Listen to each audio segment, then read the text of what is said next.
So I made more than 40 videos on this YouTube channel, and I recently transformed them with the help of ChatGPT into blog posts. And these blog posts are very well put out, and ChatGPT makes sense of stuff that I'm talking in a non-articulated way or a non-clear way, yet it makes sense of it more than I did on the video. And at the same time, these AI systems are inspired by what's on the internet. So it's in a sense making what I say more relatable to the internet people. But yeah, as I was witnessing how easy transforming those videos into blogs, which I believe if I were to do without artificial intelligence, I actually wouldn't do it. And it's the same as many of these concepts.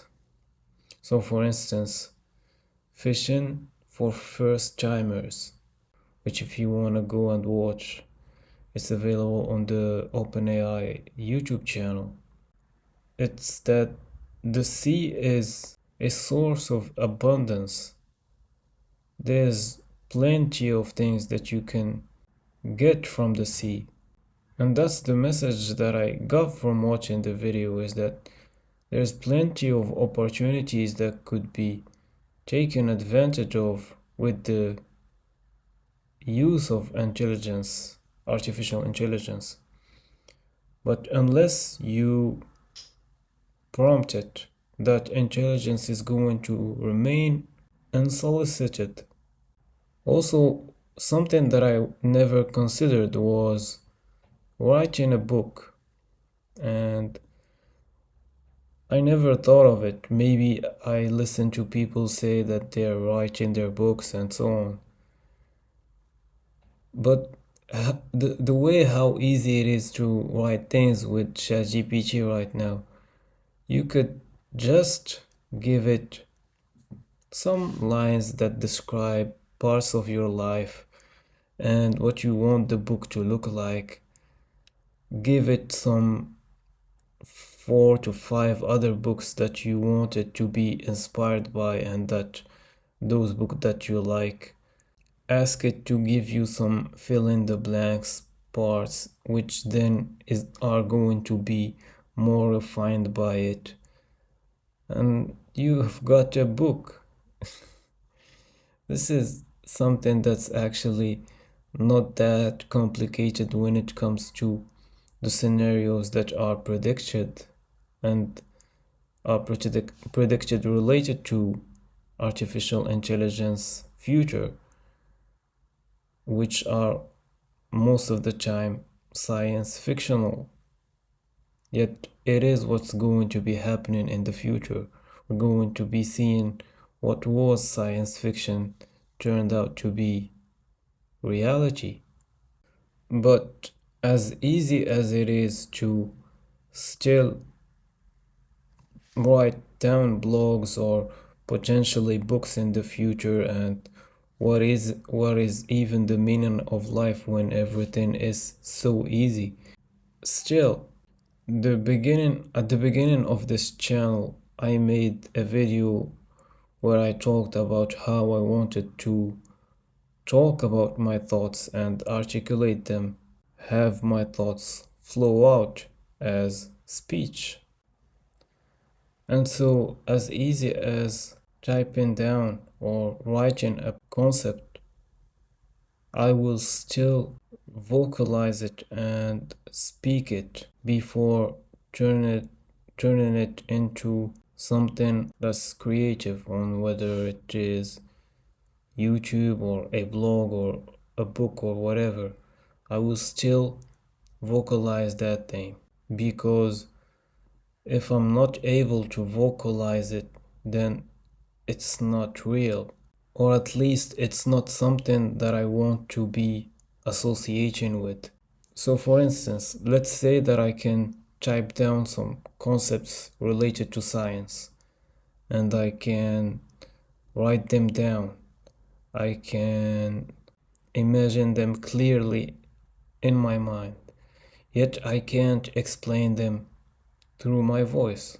Then in that case, I am not going to be expanding in that topic of science, because there's a block related to it. It could be a mental block, it could be related to anxiety, related to fear, guilt, anger, a lot of things. These are called pendulums, I believe, negative pendulums in reality transurfing. And the reason I'm putting crystals here is because the process of thoughts materializing is sometimes referred to as thoughts crystallizing. And yeah, so basically, even though I can prompt ChatGPT to talk about this stuff, and I have a lot of concepts that I want to talk about on this channel, and I can just write them down and then turn them into a blog. Maybe I can even turn them into a YouTube, faceless YouTube, where there's a caricature that is talking the concept. But if I can't vocalize it, that means that I don't want to be talking about that thing, if that makes sense.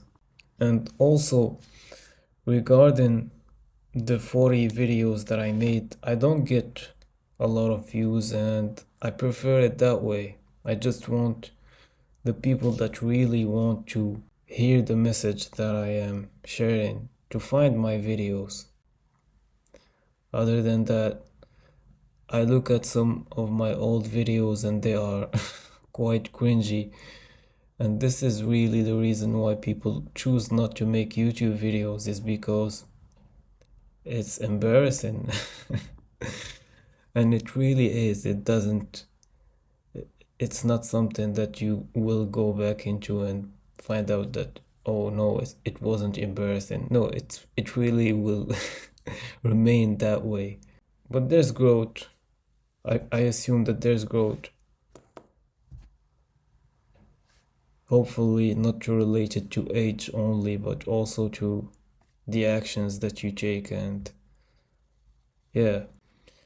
So again, I believe that this video was disorganized, but just to prove it to you, you can go and look at the aftermath of what this video will become as a post, and it will make more sense. And if even this video makes sense after GPT processes it, then why not start your channel? Why not you too talk about concepts and have your voice added into the internet? That would be great. So yeah, thank you for watching, and see you on the next one.